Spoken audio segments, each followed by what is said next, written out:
All right, so now that Maverick has learned heel part one, we're going to move on and teach him the place command. Place is what we call a stationary command. So we have what I call the six family pet commands: sit, stay, down, come, place, and heel. Break is our release command, so technically 7, which tells the dog now you're free from the command you were given, and every other command is an obedience command, okay? So we have 6 in total. 3 of those 6 are what we consider stationary commands: sit, put your butt down, don't move; down, lay down, don't move; place, go to this object and don't come off, okay? And I always like to start with the place command because it's the easiest to apply, it's the easiest to reinforce, it's the least strict of all the commands. So with the place command, the dog has options. They can sit, they can stand, they can lay down, they can chew on a bone, play with a toy. They simply just cannot step off of the object, okay? So it's a client favorite because it gives them the ability to contain their dog without having to worry about, is the dog in the specific position? So like right now, Maverick is laying down. He's not under command, he chose to lay down. That's perfectly fine. So if I told Maverick down, it would be lay down, don't come off. Oh, I'm sorry, lay down, don't get up. He cannot sit, he cannot stand, okay? With the place command, it's go to the object, sit, stand, lay down, chew on a bone, play with a toy, I don't care, just don't step off of the object, okay? So it's the easiest to reinforce in that sense, is that we don't have to worry about keeping our dog in a very strict position, okay? So for example, if we're at a restaurant and I tell Maverick to down, he's expected to lay down and not to sit and not to stand, okay? So if somebody came to pet him and he sat up to be pet, I would have to correct that because he's breaking the down position. However, if Maverick was on place and he sits up to be pet but stays within the object of place, technically that's okay because even though he's shifting positions, he's not stepping off of the object, okay? So a lot of clients favor this command simply because it is the easiest to apply and reinforce, which we'll cover in this video. So I'm currently set to 25. And what we're going to teach in this video is what we call the send. We want Maverick to learn that when he feels the sensation of the collar, it means to go to the object, okay? So I'm not going to put Maverick in a heel right now because we're not worried about heel. I'm concerned with teaching him that pressure means go to the object. So here, I'm set to 25, and without any words, I'm going to start tapping on the button, okay? In some cases, the dog assumes going to the object, either through lucky guess or maybe sometimes if there's been previous training. If I remember correctly, he's had puppy training, so he already has a concept of going to an object. So chances are when he feels this, he may just gamble, what happens if I go there, okay?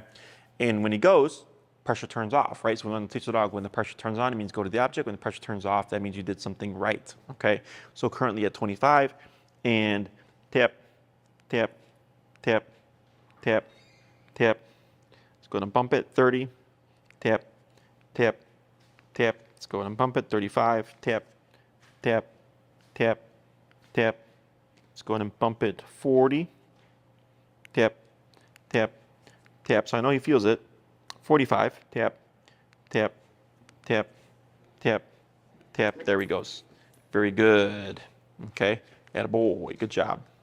Break. We're going to repeat that a few more times. So we were at 25 and we ended up going up all the way to 45, potentially because there was a distraction or potentially because he wasn't caring about the lower numbers, okay? Tap, tap, right there. Very good. Good job. Break. Hold a sec. Tap, tap. There he goes. Very good. Break. Good. 2 more.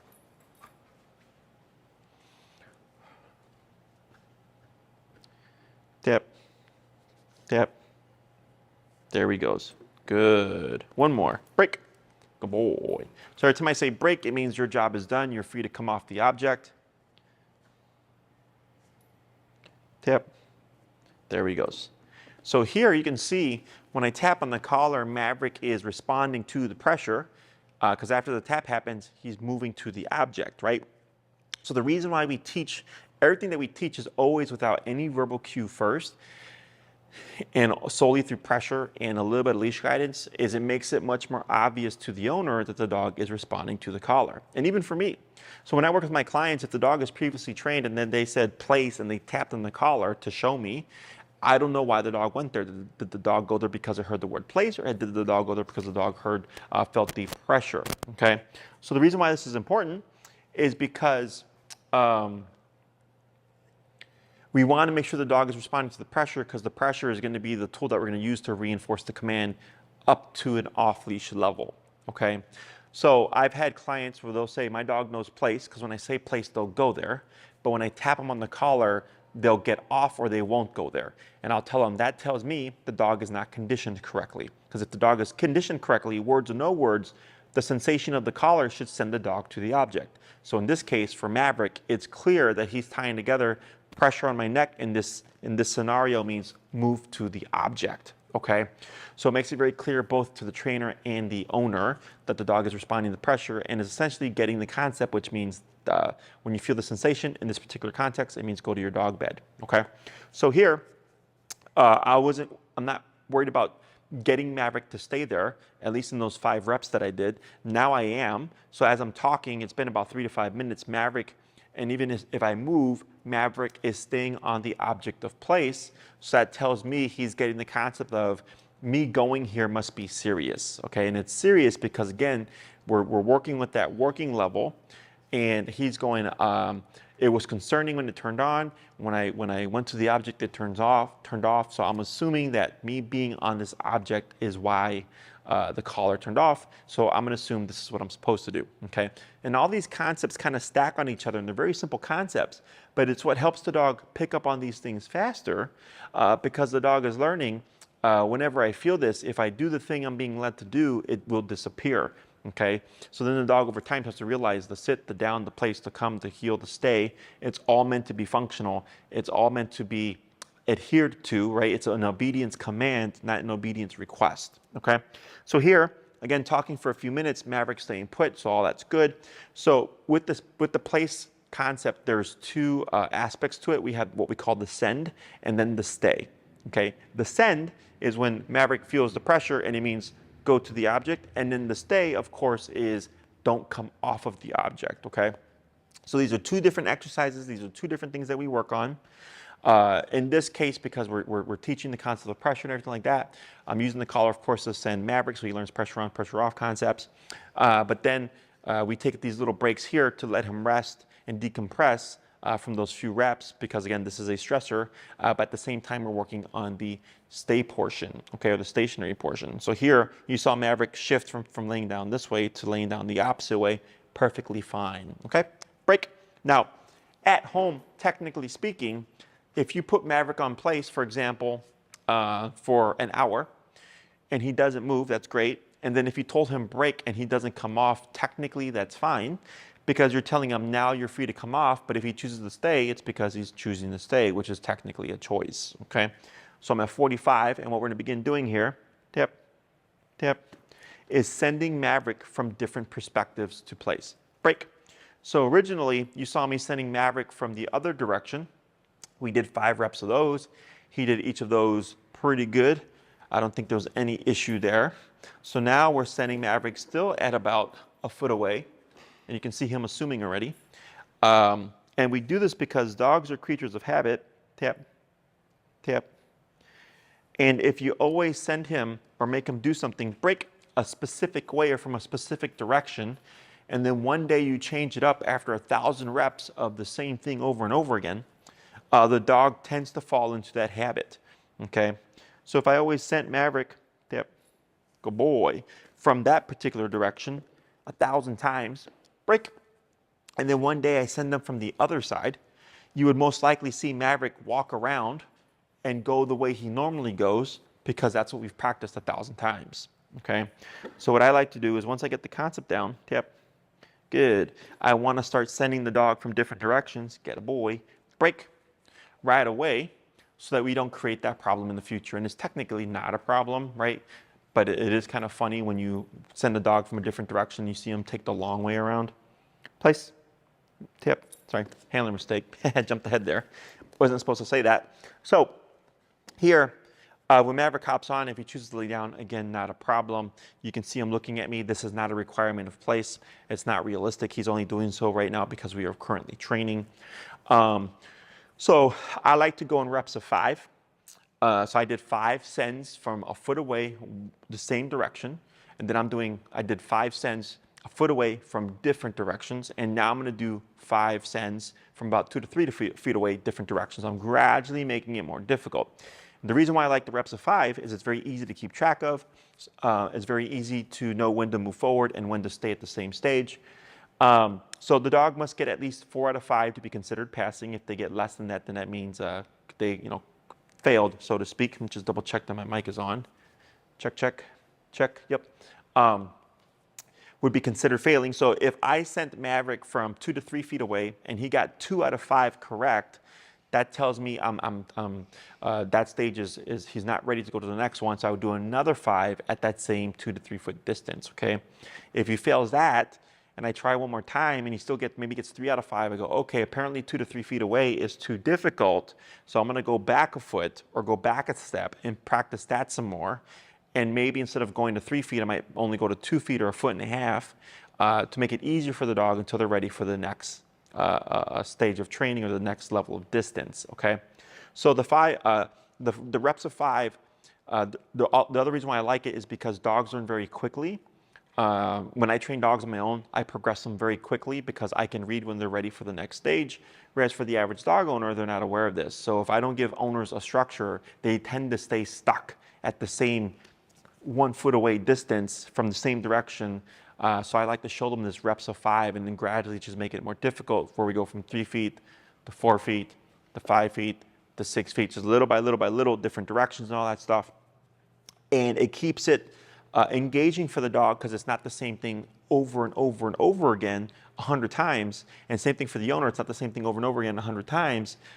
There's a natural progression, and if they go too far, they take a step back, and then they'll cap it there. And the next day, they know what the goal is. And ideally, over time, when they're following that 5-rep process, they're able to push and push and push and push and push. And there usually comes a point where the dog starts to kind of streamline, because again, it's the same concept. We're just going 4 feet away, 5 feet away. So sometimes owners might go from 5 feet all the way to 8 feet, and the dog gets it because it's the same thing. It's just a further distance, okay? And in some cases, owners will make a big jump like that, and the dog cannot connect the dots. So that tells us 5 to 8 feet is too much.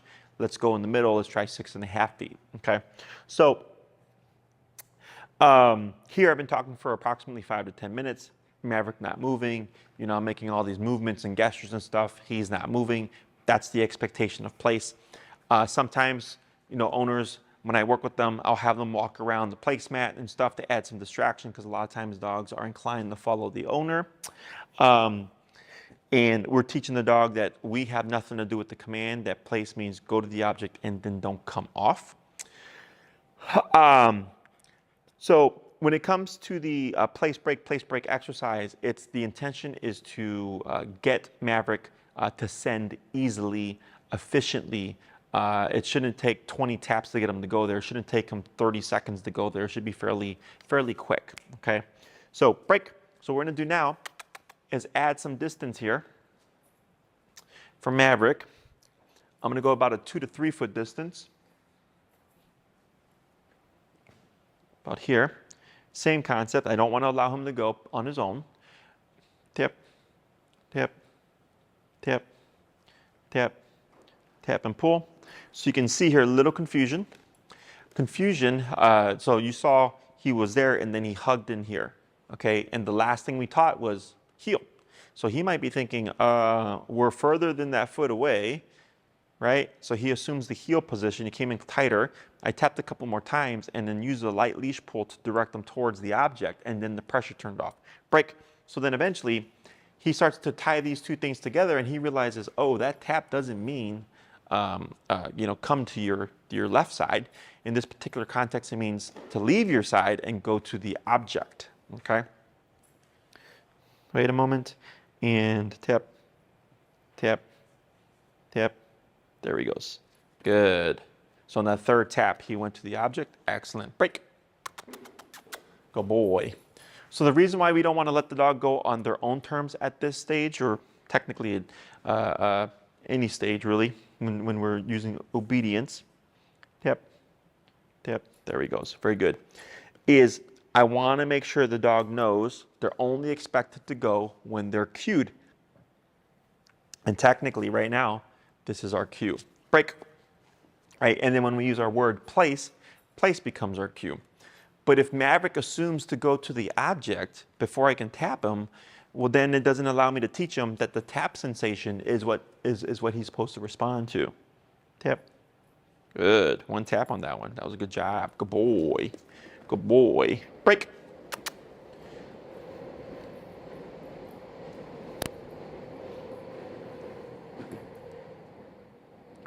Tap. Tap. Good. Very good. So here makes it very obvious to the trainer that the dog is responding to the pressure because we're making him do a bulk of the work. So in a lot of training methods, you'll see the trainer walk the dog to place like this. And they go place, and they'll walk the dog like that. My problem with that approach is that you're doing a chunk of the work because place means go to the object and then stay on the object, right? So if I'm walking with the dog, I'm building momentum, and a lot of times the dogs will go to place because of the momentum, okay? So then the owner later on goes place, and the dog looks at them and goes, I don't know what to do. Because they're also being cued by the movement to the object, right? Because walking them there is a part of the cue. So then when you remove that, the dog goes, I don't know what to do with this. So I don't do that because of that reason. And instead, I put more in the dog to figure it out. But in the beginning, we make it very simple because we're starting at a foot away. Okay, super simple, we're right here. And dogs, so sometimes they will struggle, and you'll see them put the brakes on and we'll help them through it. But typically after that first to second rep of them resisting and learning that going on the object turns it off, by the third rep, they're getting it no problem, okay? And then I add on a little bit more distance. So like when I did that first one over here or whatever, he came over here and then I had to lightly pull him. But then after that, he responded solely to the pressure. I did not have to pull him again to get him to go. So that shows me he's tying together that when I feel this, it means go to that object.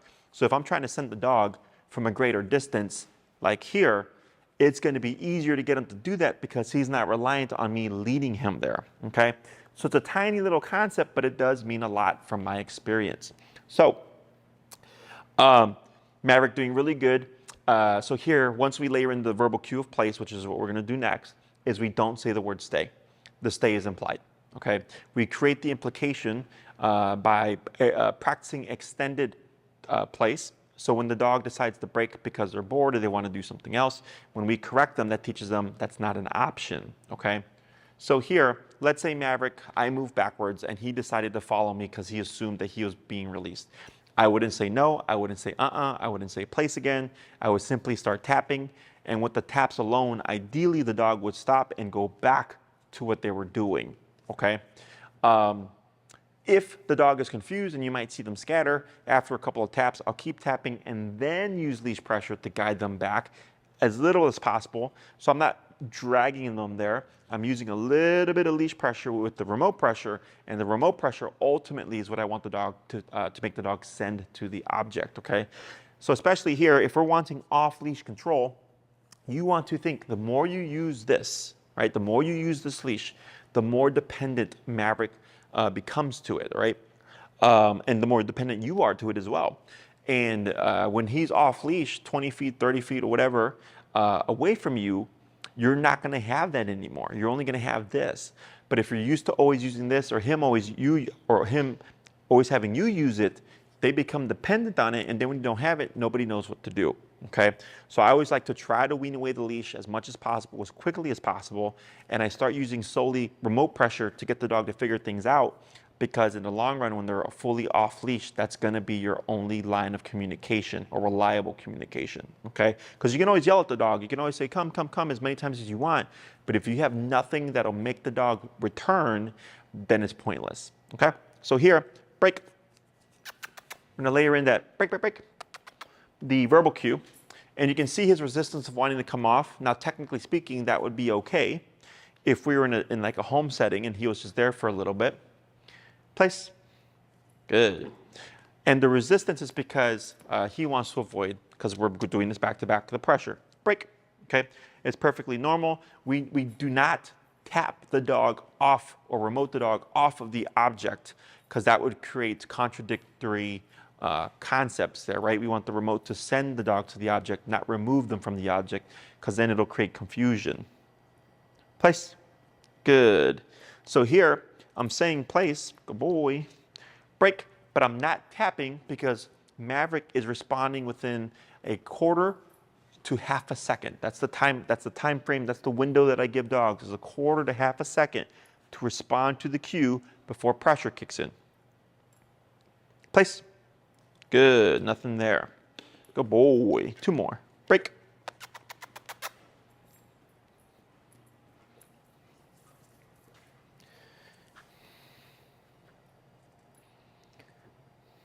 Place. Good. Right there. We're 4 out of 5 right now. Break. 4 to 5 with no taps. Okay.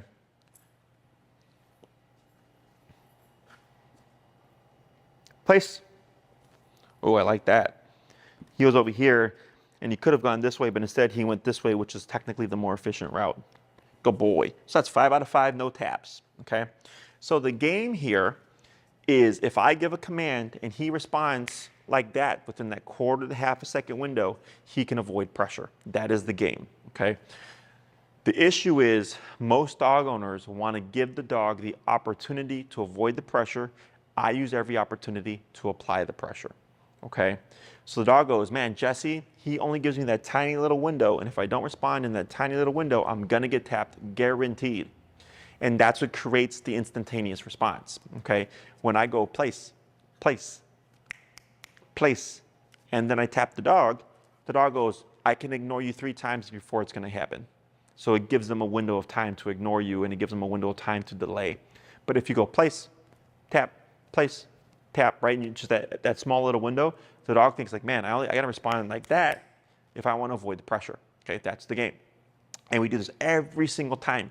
So if you're very consistent with this concept of tap after everything you say after that quarter to half a second, you're going to start seeing Maverick being very instantaneous with those responses because he knows you also are as serious as I am. Okay, and you will always reinforce guaranteed. So the only way to avoid the pressure is to just respond very quickly.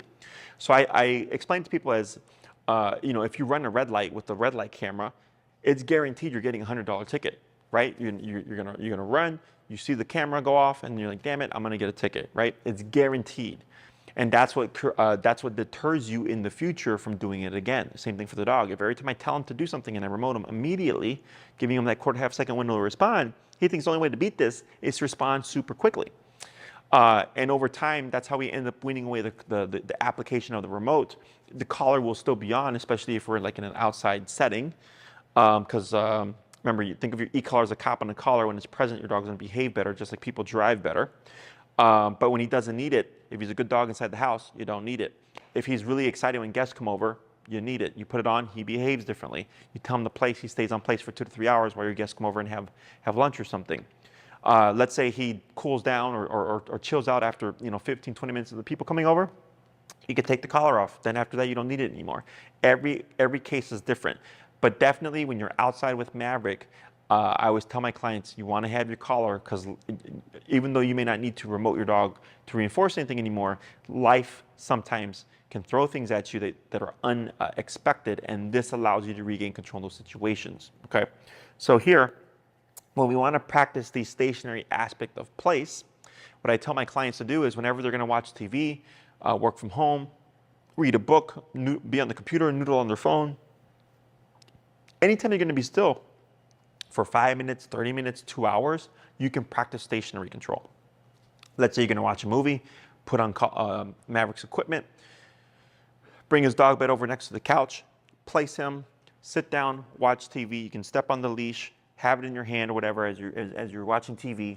Let's say 30 minutes goes by, Maverick decides to get up, you tap him on the collar, he goes back, I go back to watching TV, I don't even have to get up. Okay, let's say he gets confused, I'm tapping him, he doesn't know what to do, I can use a little bit of leash pressure to guide him back, he gets back on, everything stops, I go back to watch the TV, probably didn't have to get up. Okay, so we want to practice the stationary control in these contexts first, where it's easier and we're not really going to be distracted by anything other than like TV or whatever. It's a low priority kind of context, so that when you go to a restaurant, if you go to a friend's house and you have Maverick go to a place where there's more distractions and more stimuli, he's going to be able to do it because you've already done this routinely within the home.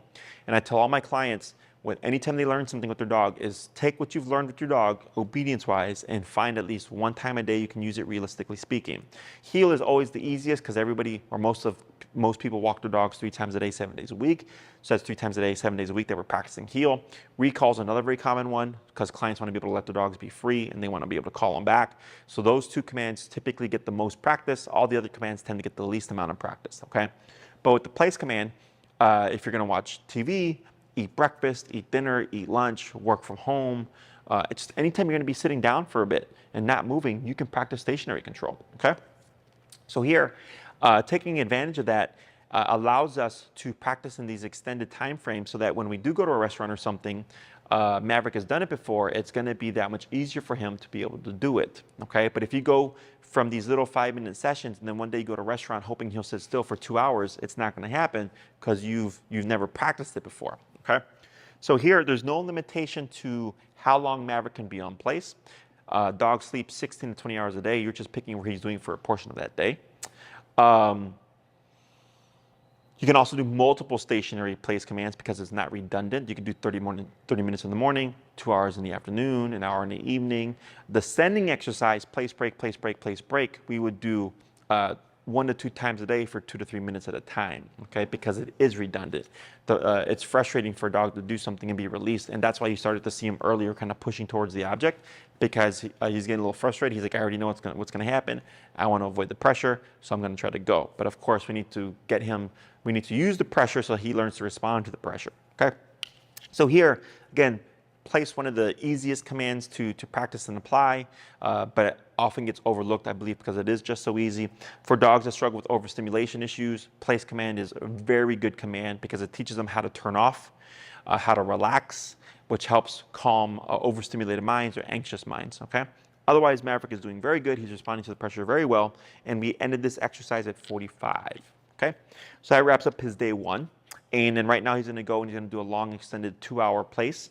And we do that 2 times a day, an AM session and a PM session of at least 2 hours while everything is going on in the facility so that they get to practice calmness around distractions. All right, break.